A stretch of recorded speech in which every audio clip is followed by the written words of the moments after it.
আল্লাহ ওগো আল্লাহ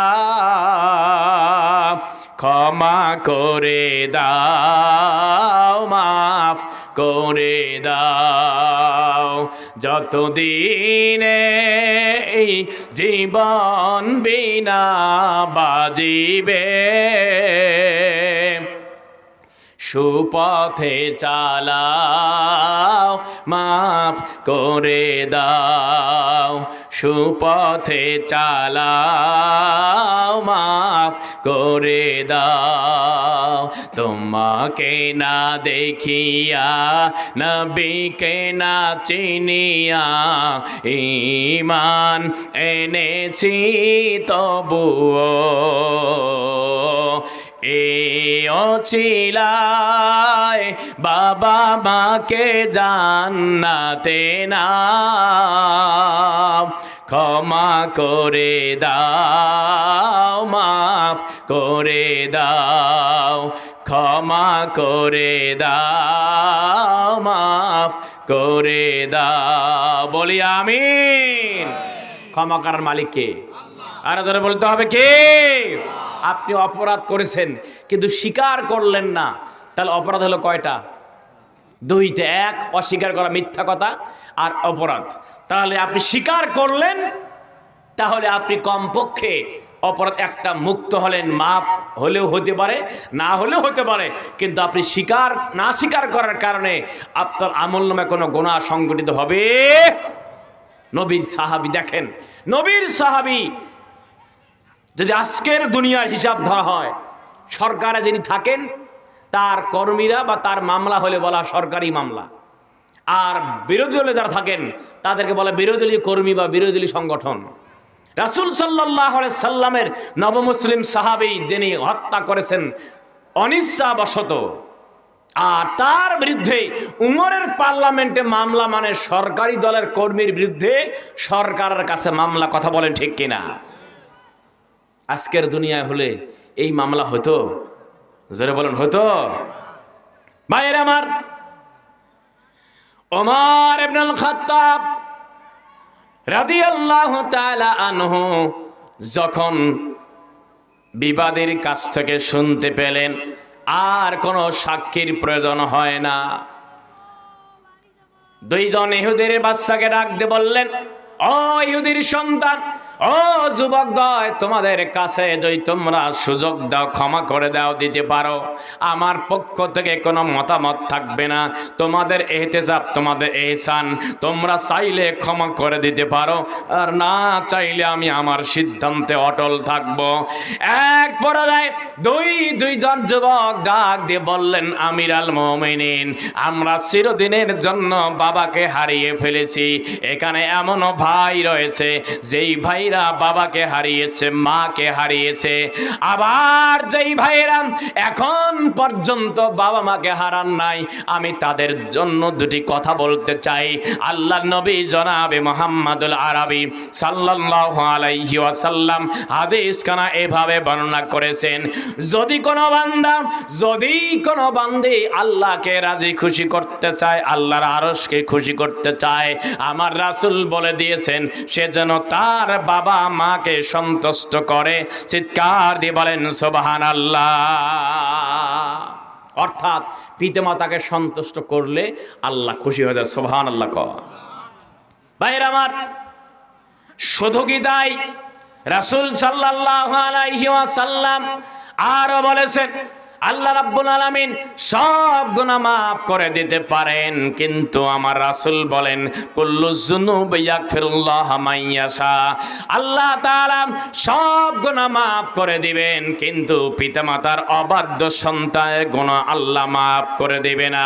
আল্লাহর নবীর দরবারে অসংখ্য সাহাবায়ে আজমাইন হাজির হয়েছেন, ইয়া রাসূলুল্লাহ, ইয়া হাবিবাল্লাহ, আপনি আমাকে অনুমতি দেন, আমি যুদ্ধের ময়দানে গিয়ে শহীদ হতে চাই, আর শহীদ হতে না পারলে আমি গাজী হয়ে যাব।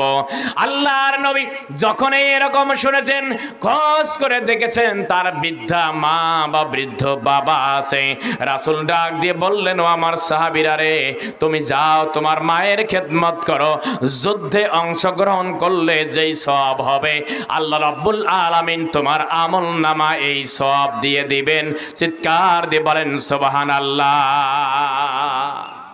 অর্থাৎ যুদ্ধের ময়দানে গেলে যেমন সওয়াব হবে, যেই বান্দা যেই বান্দি তার পিতামাতাকে খেদমত করে সন্তুষ্ট করাতে পারে, তার আমল নামায় শুধু যুদ্ধের অংশগ্রহণ করলে সওয়াব দেওয়াই নয়, হজ করার সওয়াব দিয়ে দিবেন আল্লাহ তাআলা। চিৎকার দিয়ে আল্লাহু আকবার। ভাইরা আমার, ও পর্দার আড়ালের মায়েরা, আপনাদের জন্য কয়েকটি কথা বলবো।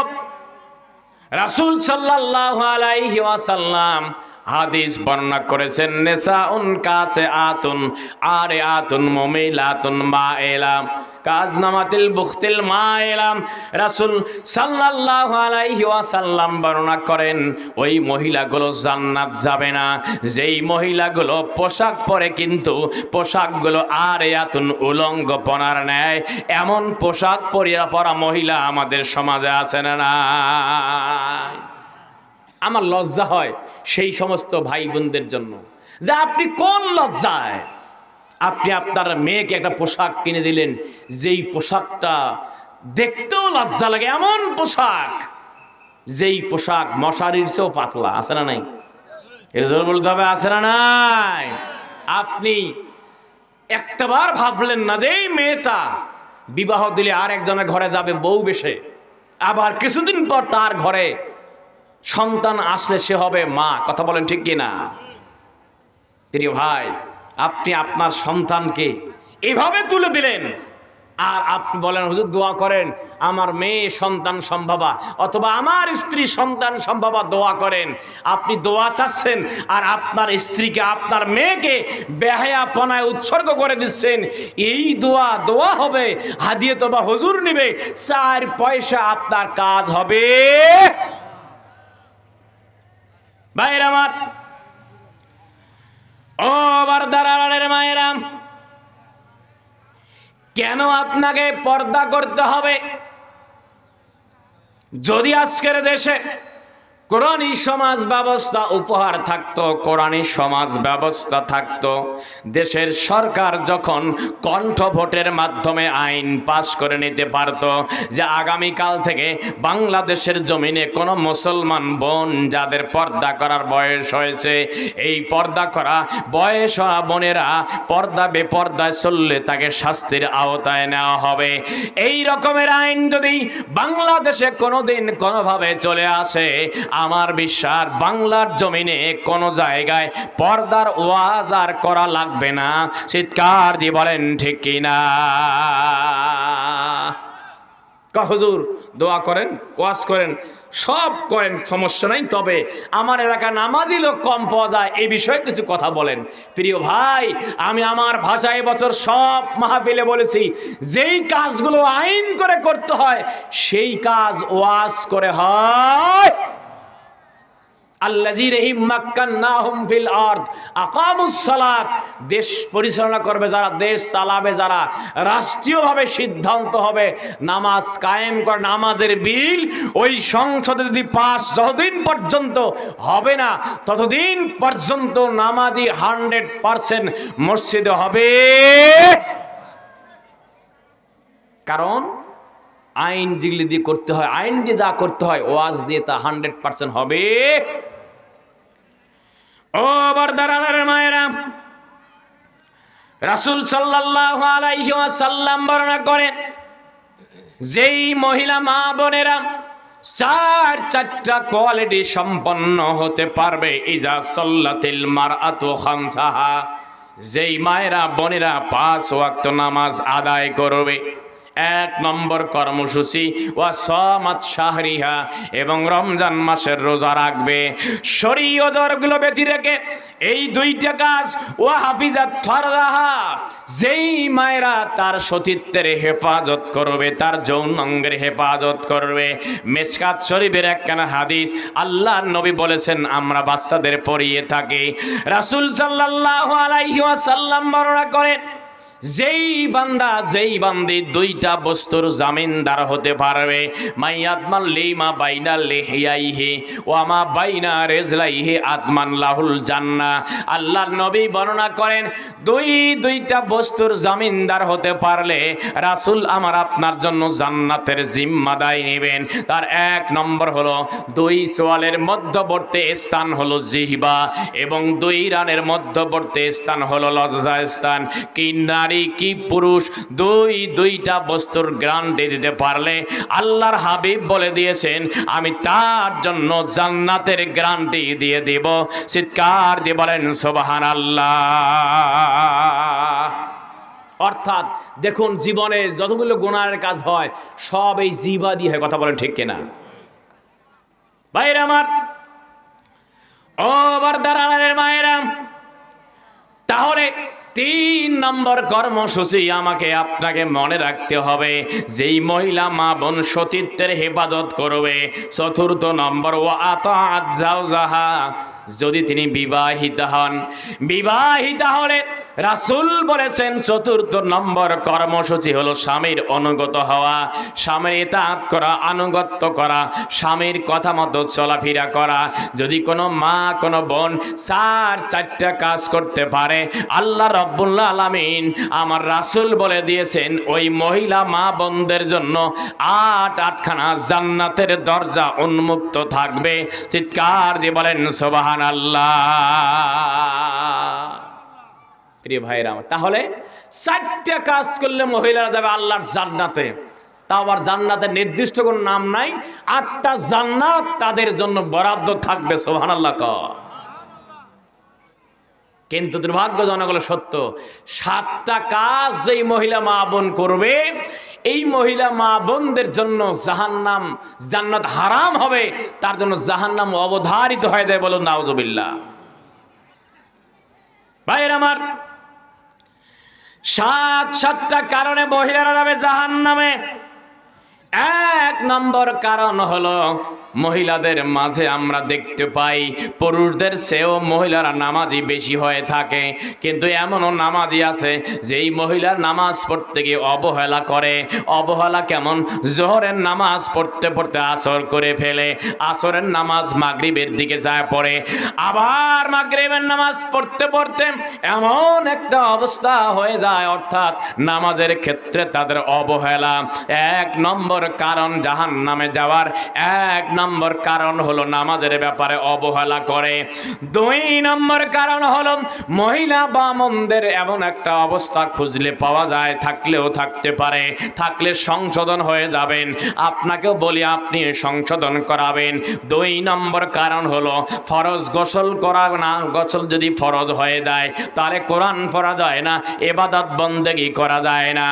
এমন কিছু মা বোন রয়েছে ফরজ গোসল হয়েছে কিন্তু নামাজ পড়াবে, নামাজ পড়তে হবে তা খেয়াল না করে, ফরজ গোসল না করে তিনি দিনের পর দিন পার করছেন, তিনি ঘন্টার পর ঘন্টা পার করছেন, নামাজ পড়লেন না, কোরআন তেলাওয়াত করলেন না, নামাজ কাজা হচ্ছে হিসাব নাই, ফরজ গোসল করেন নাই, অর্থাৎ ফরজ গোসল করতেও তারা অবহেলা করে।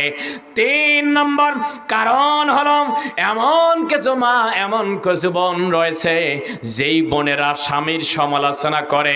মনে রাখবেন, সমালোচনা করা স্বামীর জন্য জায়েজ নাই, আবার স্ত্রীর জন্য জায়েজ নাই। এক কথায় সমালোচনা কাহারও জন্য জায়েজ নাই। আপনি আমার সমালোচনা করলেন মানে আপনি আমার গীবত করলেন। আল গীবাতু আসাদ্দু মিনাজ জিনা, গীবত জিনার চেয়েও জঘন্য। কিয়ামতের ময়দানে কায়েম যেদিন হয়ে যাবে সেই দিন আপনি যার ব্যাপারে দুনিয়ায় গীবত করেছেন, সমালোচনা করেছেন, যদি আপনার আমল নামায় কিছু নেকি থাকে আপনার নেকিগুলোকে সরায় দিয়ে যার সমালোচনা করছিলেন সেই ব্যক্তির গুনাহ আপনার আমল নামায় দিয়ে দিবে।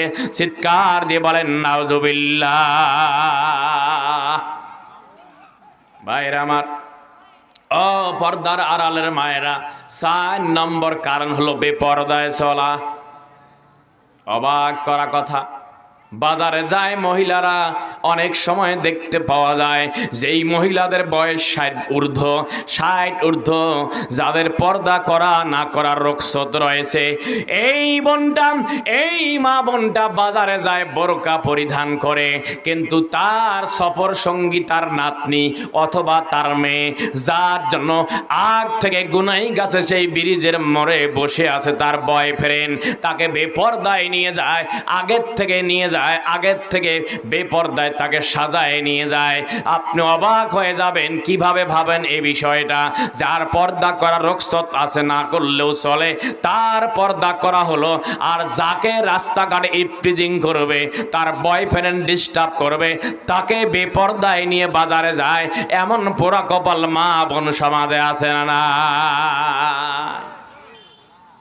ভাইয়ের আমার, আচ্ছা বল, তারপর গ্রামের মানুষের একটা উদাহরণ দিলে বুঝবেন। লাউ গাছ আর পান গাছ, দুইটারে কালার কিন্তু একই রকমের।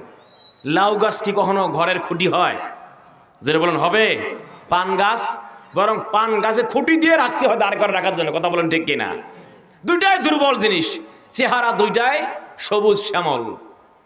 এখন আমি যদি বলি যে ভাই, আমি যতটুকু গবেষণা করেছি এ পর্যন্ত, এতদিন লাউ গাছ আপনারা রেখেছিলেন রৌদ্রে আর পান গাছ দিয়েছিলেন হলো ছায়ায়, এটা উল্টা নিয়ম। আপনারা এখন থেকে লাউ গাছ ছায়ায় লাগান আর পান গাছ রোদে লাগান। হবে ভাই? কথা বলেন হবে? হবে না। বলবেন হুজুর এতক্ষণ ওয়াজ তো ভালোই শুনেছিলাম, এখন আপনি যে গবেষণা দিলেন, এখন আমাদের